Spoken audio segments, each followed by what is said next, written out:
जाते थे। सरवाल में उनका घर था, दोनों तरफ पुलिस का पहरा लगा था, हम भी जाते थे। लेकिन सेठी साहब यूपी सेठी रात को 10 बजे जाते थे और 11-12 बजे तक उस लड़की से बातें करते रहते थे। उनकी सास को ये बुरा, ये बयानों की बात सुना रहा हूँ, उसकी सास को ये बुरा लगा कि इतने बड़े लीडर हैं, ये क्यों बैठे रहते हैं यहाँ। वो बार बार कहती सेठ साहब बिजी हैं, आप चले जाइए, अब 10-11 बज गए, बच्ची को सोने दो, अब आंटी चाय करना। रोज़ का यही सिलसिला बन गया। ये किसी चीज़ का इंतज़ार हो रहा था। सेठी साहब एक दिन 12 बज गए, उनकी माता जी वहाँ आई, अंचल की सास और रजनीश की माँ। उन्होंने कहा सेठी साहब वक्त थोड़ा हो गया, 12 बजे आप जाइए, आंटी जी मैं जाया करना। 15 मिनट बाद दोबारा आई देख लिए कमरे में, तो ना सेठी जी थे, उनके बूट वहाँ लगे थे, और ना उस लड़की थी, उसके चप्पलें वहाँ थी। उसकी सास ने देखा कमरे के अंदर कोई नहीं है, परेशान हो गया, आगे पीछे देखने लगी।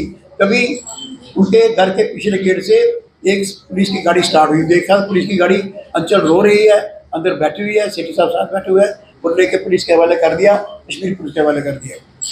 अब उस लड़की का क्या हुआ हम नहीं जानते, उसकी कहीं शादी करवा दी है, क्योंकि उसने चिट्ठी लिखी थी, हमारी दिल्ली की जो एडवोकेट थी पिंकी ईरान, को चिट्ठी लिखी थी उर्दू में कि मुझे जानबूझ के पुलिस के हवाले किया गया और मेरे साथ बड़ा अत्याचार हुआ। ये बात मैं आपके नोटिस में इसलिए ला रहा हूँ कि ये जो व्यक्ति है जिसका मैं जिक्र कर रहा हूँ, ये अपने भाई का जो ओवर ड्रग से उनके होटल लड़का मर गया, क्रिमिनल केस बना था, उसको बचाने के लिए ये लड़की जिसके साथ पूरी जम्मू की सोसाइटी खड़ी थी, पुलिस के हवाले कर दिया।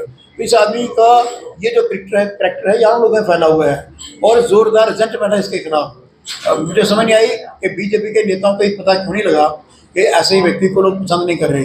खैर मैं अब उस पर ज़्यादा नहीं बोलूँगा, जम्मू के लोग ज़्यादा मुझसे ज़्यादा अच्छा जानते हैं। मैं जब जा रहा हूँ लोगों के पास तो मेरा बड़ा भरपूर समर्थन वो कर रहे हैं।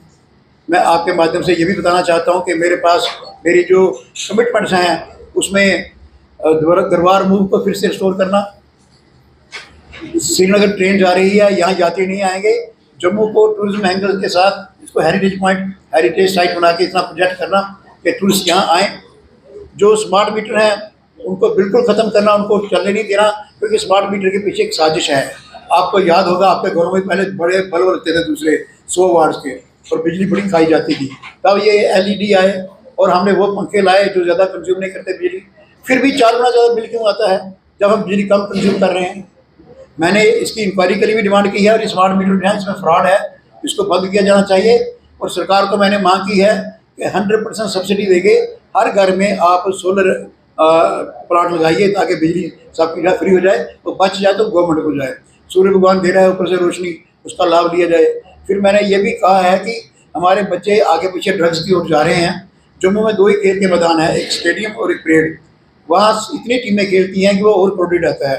खास बात 4-5 नई यहाँ ग्राउंड बनाने का मेरा प्लान है। इसके अतिरिक्त स्मार्ट सिटी वालों से मेरी बात हुई है, उन्हें सड़कें भी 10 आदमी है उसमें, सब अरबपति करोड़पति लोगों को टिकट दिया गया। तो दीनदयाल जी की जो सोच थी उसके विरुद्ध सारा काम हुआ। मेरी कैंपेन जो है वो ज़ोरदार तरीके से चल रही है। अब 1-2 दिन के बाद कैंपेन बंद भी हो जाएगी। इस दौरान मुझे लोगों से भरपूर समर्थन मिल रहा है। हालांकि हमारे रिसोर्सेज कम थे, हमें जो सिंबल था वो भी उन्हें लेट मिला, लेकिन फिर भी जनता का समर्थन और अंडर करंट जो है वो मेरे पक्ष में है। बेशक जो लॉजिस्टिक है, गाड़ियाँ, झंडे, ये जो पोलिटिकल पार्टी उनके पास ज़्यादा हैं। हालांकि इलेक्शन कमीशन डिपार्टमेंट जो है वो सख्ती बहुत करता है, खास करके इंडिपेंडेंट के साथ। हमारे साथियों को रोज़ बुला लिया जाता है कि आप हिसाब दो, कितने पैसे आए, कितने आएंगे, लेकिन बड़ी पार्टियों को कोई नहीं पूछ रहा। तो उसके बावजूद भी लोगों में एक विश्वास है मुझ पर। मेरी 50 साल की सर्विस जो यहाँ है, सरफराज सर्विस, कोई दाग भगवान के पास नहीं है, तो उसको लोग उसको समर्थन दे रहे हैं, उसकी प्रशंसा कर रहे हैं।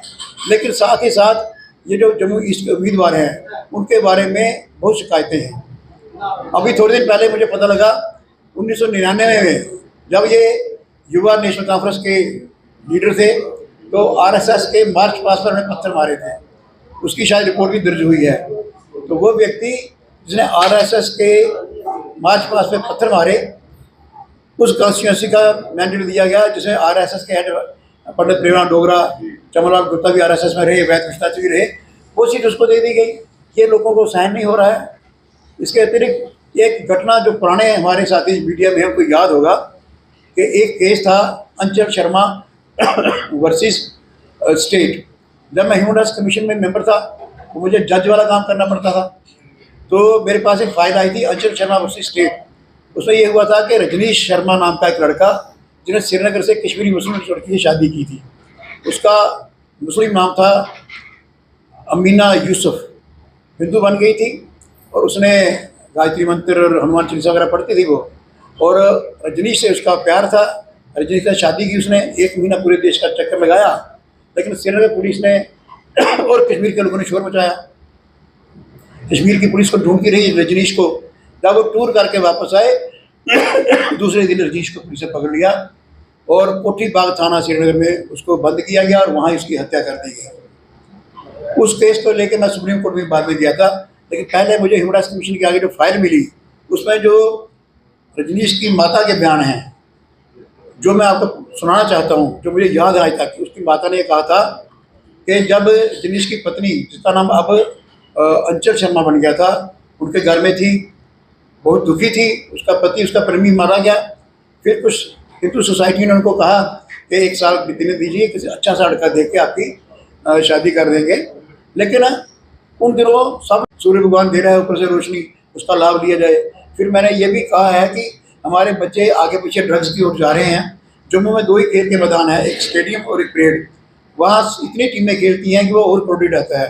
खास बात 4-5 नई यहाँ ग्राउंड बनाने का मेरा प्लान है। इसके अतिरिक्त स्मार्ट सिटी वालों से मेरी बात हुई है, उन्होंने सड़कें भी तंग की, कभी भी तंग की और जम्मू को सुंदर करने के बजाय बिगाड़ा। उनसे मैंने कहा कि 4 कम से कम सुविधा केंद्र महिलाओं के लिए बनने चाहिए। जो महिलाएं गांव से आती हैं, कभी डॉक्टर कहते हैं अपने आपके बेटे को मैंने दवाई दी है, 4 घंटे के बाद फिर आइए, वो 4 घंटे कहाँ जाएगी, 30 स्टार में बैठेगी। तो महिलाओं के लिए सुविधा केंद्र बनने चाहिए जहाँ वो बैठ सकें, आराम कर सकें और वहाँ हर किसी की सुविधा हो। ये मैंने मांगे की हुई हैं। और यदि जम्मू के लोगों के पास मेरा ये स्टेटमेंट ऑफ कमिटमेंट पहुँचा है तो मैं उनको कहूँगा कि पार्टी के गलत फैसलों के पास जाइए। जम्मू का सवाल है, जम्मू की आइडेंटिटी का सवाल है। मैं ये भी पूछता हूँ कि लद्दाख को यूटी बनाया गया क्योंकि कहते हैं कि लद्दाखियों की आइडेंटिटी खत्म हो रही थी। डोगरों की आइडेंटिटी पर भी खतरा है, हमारा हमको अलग क्यों नहीं किया गया। तो जम्मू की आइडेंटिटी का सवाल है। मैंने सारे मुद्दे जम्मू की आइडेंटिटी के लिए है। रेल जाने के बाद जम्मू बिल्कुल उजड़ जाएगा, उसके लिए भी मैंने यही कहा कि हेरिटेज पॉइंट बनाया जाए। ये तो तभी की झील बन जाएगी, इसमें भगवान राम भी नहाए हुए हैं और भगवान कृष्ण भी आए हुए हैं। तो यदि इनकी हिस्ट्री भगवान राम भगवान कृष्ण से जुड़ती है और शिव जी की शादी चेन्नई में तभी किनारे हुई है, तो इसको इस तरीके से प्रोजेक्ट करने का मेरे दिमाग में प्लान है कि झील को उनके नाम से समर्पित किया जाए ताकि एक दूसरी अयोध्या, एक दूसरी सरयू बनाए ताकि दुनिया भर के यात्रियाँ